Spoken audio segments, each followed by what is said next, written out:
وہ حصہ ہمارے لیے خاص توجہ کا باعث ہونا چاہیے، اور اگر وہاں کچھ ایسی بات بتائی گئی ہے جو ہمیں سیکھنی چاہیے، اس پر ضرور توجہ کرنی چاہیے۔ آئیے ہم دیکھتے ہیں کہ دانیل کی کتاب کے 7ویں باب میں کیا ہے۔ اب اس باب کی ایک اور خوبصورت بات ہے، بہت سارے لوگ، یہ وہ باب ہے جس میں پہلی دفعہ مخالف مسیح کا چھوٹے سینگ کے حوالے سے ذکر کیا گیا تھا، اور اس پر بہت سارے لوگ سوالات کرتے ہیں۔ میں پاسٹر ہوں، لوگ مجھے فون کر کے پوچھتے ہیں، پاسٹر صاحب دانیل کی کتاب میں یا مکاشوہ میں یا ویسے بائبل کے مطابق وہ مخالف مسیح، وہ چھوٹا سینگ کون ہے؟ اور بہت سے سوالات، بہت سے خیالات آ رہا ہیں اس پر، لیکن اس کا صحیح جواب کیا اور کہاں؟ اس کا صحیح جواب صرف بائبل میں ہو سکتا ہے۔ وہاں سے پڑھیے کس کو کہا گیا ہے، کن حالات میں کہا گیا ہے، اور اس کے بارے میں کیا کہا گیا ہے۔ آپ ایک ایک چیز کو جب دیکھیں گے اور اسٹڈی کریں گے اور ہسٹری میں اس کو دیکھیں گے، ہم پہچان لیں گے کہ وہ مخالف مسیح اور چھوٹا سینگ کون سا ہے۔ دھیان سے سنیے، کیونکہ آج کا پیغام آپ کی زندگی، آپ کے عقیدے اور آپ پر گہرا اثر کرنے والا ہے۔ آئیے مل کر اسٹڈی کرتے ہیں دانیل کا 7واں باب۔ رویا جات میں، اب دانیل کا دوسرے باب میں تو بادشاہ کو خواب دکھایا گیا تھا۔ آئیے ذرا دیکھتے ہیں کہ کس کو خواب دکھایا گیا۔ وہاں پہلی آیت میں لکھا ہوا ہے، میں دانیل نے اپنے بستر پر خواب میں سر کے دماغی خیالات کی رویا دیکھی۔ اب کی بار پہلے نبوکت نظر کو اور اب کی بار یہ خواب دانیل کو آیا، اور وہ پہلے باب میں کہتا ہے کہ میں نے اس خواب کو دیکھا، سنا، سمجھا اور مجمل طور پر اس کا بیان کیا۔ تو یہ 7واں باب 28 آیات پر مبنی ہے، اور ان میں 14 آیات تک تو رویا کا ذکر ہے، 15 سے 28ویں آیت تک اس کی تشریح ہے۔ آئیے دیکھتے ہیں کہ یہ خواب دانیل کو دکھایا گیا، پچھلا خواب نبوکت نظر کو تھا، اور اس خواب میں دانیل کے وسیلے سے خدا نے آپ کو اور مجھے کیا سکھایا۔ دانیل کا 7واں باب، دانیل کا خواب۔ دانیل کے 7ویں باب کو ہم 3-4 مناظر میں بانٹ سکتے ہیں۔ یہ دیکھتے ہیں پہلا منظر جو کہ 7ویں باب کی دوسری آیت سے شروع ہوتا ہے، جہاں کچھ یوں لکھا ہے۔ کیا دیکھا سب سے پہلے دانیل نے؟ دانیل نے یوں کہا کہ میں نے رات کو ایک رویا دیکھی، اور کیا دیکھتا ہوں کہ آسمان کی چاروں ہوائیں سمندر پر زور سے چلی۔ اسے ایک سمندر دکھائی دیا، اور پھر ہوائیں زور سے چلی، اور کیا لکھا ہے؟ اور سمندر سے 4 بڑے حیوان وہاں پر لکھا ہوا ہے جو ایک دوسرے سے مختلف تھے۔ تو 4 قسموں کے حیوان، وہ سب ایک دوسرے سے مختلف، ایک قسم کے وہ، اب یہ مچھلیاں نہیں ہیں، وہاں حیوان لکھا ہے، خدا نے دکھایا ہے۔ جب رویا دی جاتی ہے، آگاہی ہے یہ، اور یاد رکھیے آگاہی میں کوئی کوتاہی نہیں، خدا کچھ سکھانا چاہتا ہے، اس کے پیچھے کچھ مقصد ہے۔ حیوان سمندر کے اندر سے نکل رہے ہیں، اور یہ 4 ہیں، اور یوں لکھا ہے کیسا ہے جو ہوائیں اور سمندر سب سے پہلے اس نے دیکھا، اور پھر وہ پہلے حیوان کا ذکر کرتا ہے۔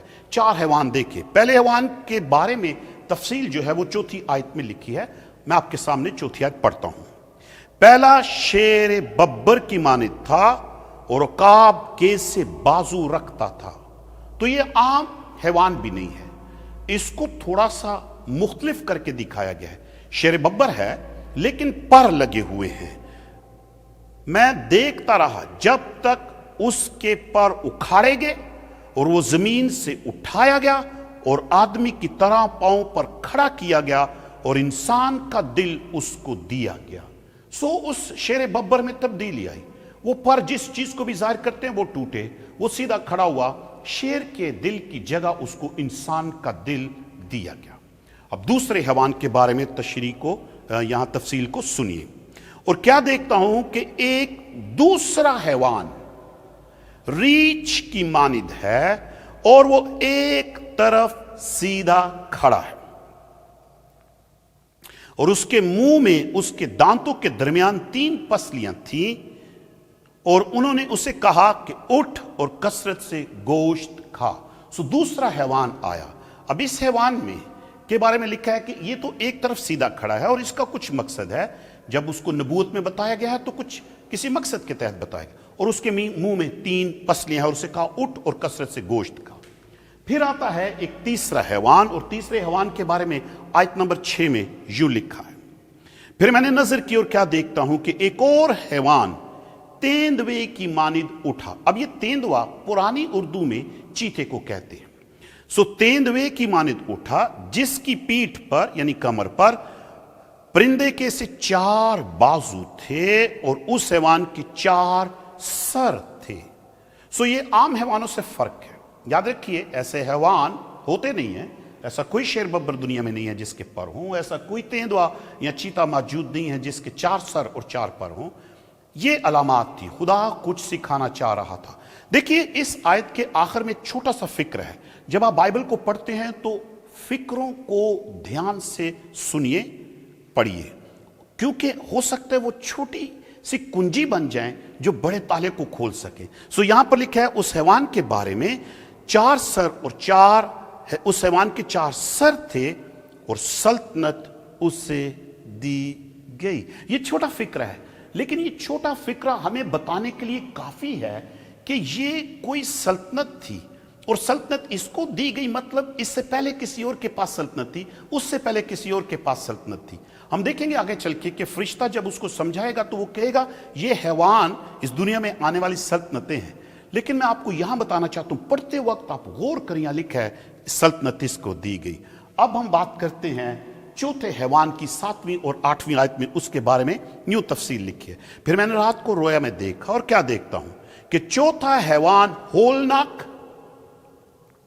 اور ہیبتناک اور نہایت زبردست ہے، اور اس کے دانت لوہے کے اور بڑے بڑے تھے، وہ نگل جاتا اور ٹکڑے ٹکڑے کرتا تھا، اور جو کچھ باقی بچتا اس کو پاؤں سے لتاڑتا تھا، اور یہ ان سب حیوانوں سے مختلف تھا، اور اس کے 10 سینگ تھے۔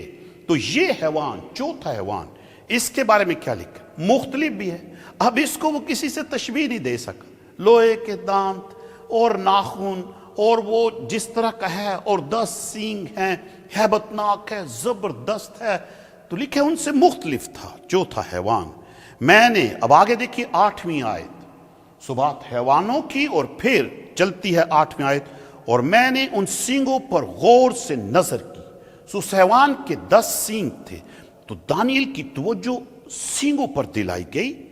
کیا لکھا ہے؟ نظر کی اور کیا دیکھتا ہوں کہ ان کے درمیان سے ایک اور چھوٹا سا سینگ نکلا، جس کے آگے پہلوں میں سے 3 سینگ جڑ سے اکھاڑے گئے، اور کیا دیکھتا ہوں کہ اس سینگ میں انسان کی سی آنکھیں ہیں، اور ایک منہ ہے جس سے گھمنڈ کی باتیں نکلتی ہیں۔ سو حیوان چلتے چلتے بعد سینگوں پر، اور سینگوں میں سے ایک سینگ پر آئی، جو سینگ بعد میں نکلا 10 کے، 3 اس کے سامنے جڑ سے اکھاڑے گئے، آنکھیں ہیں اور منہ سے گھمنڈ کی باتیں کہتا ہے۔ تو یہ تھا دانیل کی کتاب کی رویا کا پہلا حصہ۔ اب ہم چلتے ہیں دانیل کی کتاب کی رویا کے دوسرے حصے کی طرف۔ سو دانیل کی کتاب کے 7ویں باب میں جو رویا دانیل کو دکھائی گئی، اس رویا کا دوسرا منظر حیوانوں سے شروع ہو کر بات چلی تھی اور پہنچی تھی 4 حیوان اور چوتھے حیوان کے سینگوں پر۔ لیکن جب سینگوں میں وہ ہلچل اور وہ سب کچھ دکھایا جا رہا تھا، وہاں پر 8ویں آیت کے بعد 9ویں آیت سے 14ویں آیت تک دوسرا منظر پیش کیا گیا۔